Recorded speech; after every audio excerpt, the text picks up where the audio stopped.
Når jeg kører ned ad Strandvejen, ser jeg dem, parkeret pænt foran de store liebhavervillaer, dyrt metal på eksklusivt gummi, italienske og franske superbiler. Nogle gange virker det lidt som om, at ejeren ikke helt kan leve op til bilens sydlandske unghængste-image. Kan vide, hvad det er, som får de her mænd til at investere så mange penge i en bil, som i bund og grund får dem til at se lidt fjollet ud. Min mor siger, at det skyldes midtvejskrisen. Det kaldte hun det i hvert fald, da min far i en alder af 57 købte sig en motorcykel. Der var sgu ikke særlig meget easy rider over den tidligere bankmand, iklædt læderdragt og styrthjelm. Det er skørt. Ordet midtvejskrise indikerer vel, at det er noget, som kun sker midtvejs. Men for mænd var den her krise i årtier. Det er jo en hormonel forandring i kroppen, som sætter overgangsalderen i gang. Som så for nogen, min far inklusiv, bliver til den her midtvejskrise. Nogen kalder det panik før lukketid. Når en mand pludselig opdager, at han nok alligevel aldrig kommer på fodboldlandsholdet, som han altid har drømt om.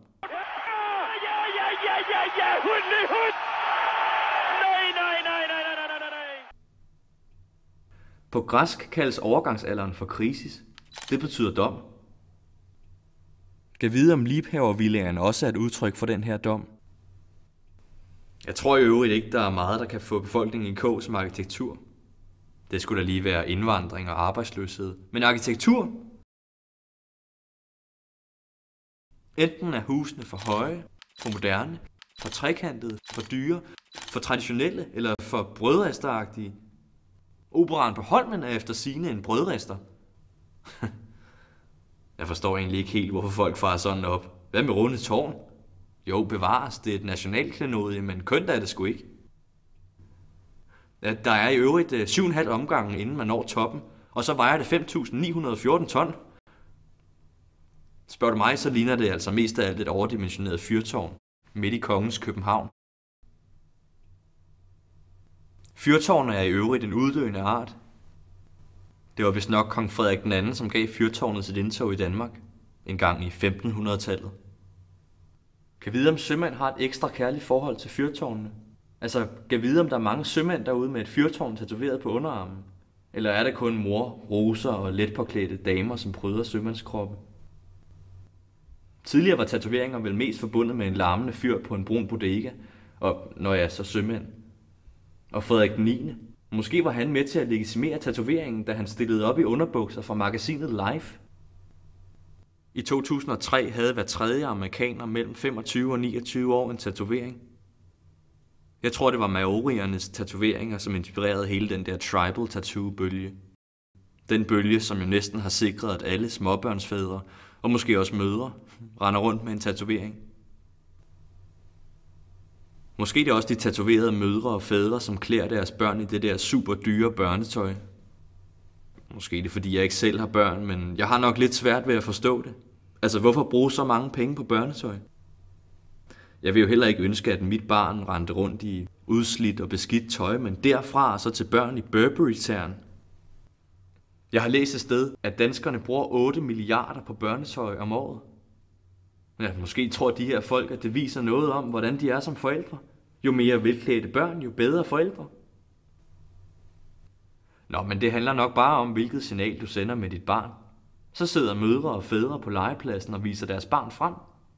Det er så lidt ligesom, når mænd står på en bar og i tide og utide hiver deres iPhone frem.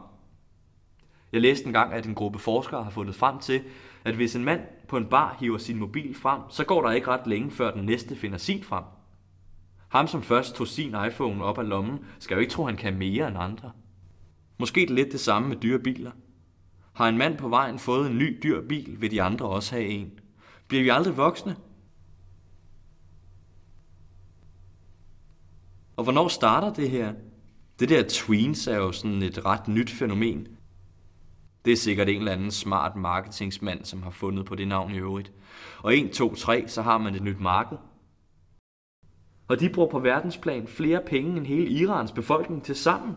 Og hvorfor skal Hannah Montana, High School Musical, Yu-Gi-Oh! Og alt det der være uden på alting? Hvad er der nu galt med en helt almindelig madkasse?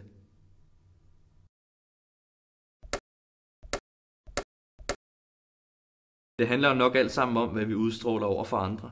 Seriøst, vi er jo ikke andet end dyr, når det kommer til stykket. Den iPhone, vi går og flasher, kan vel sammenlignes med påfuglens fjerpragt. En dyrepasser har fortalt mig, at hanpåfuglen smider sin hale, når den endelig har fået en hundpåfugl på krogen. At det er vist ret besværligt at rende rundt med sådan en til daglig.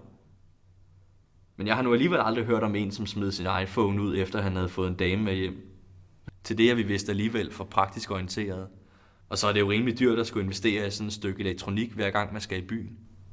Det kræver vist i øvrigt 595 appelsiner og oplade en iPhone. Der er så mange signaler overalt. Trafiklys, elektronik, store biler, dyrt tøj, halefjer, bryster, kunstige bryster, fyrtårn. Og signaler, som er noget et sted, er måske noget helt tredje et andet sted. Nogle steder skal kvinder have langt lyst hår, andre steder skal de være tildækket. Nogle steder måler du en mands værd på antallet af hans kameler, andre steder på størrelsen af hans bil.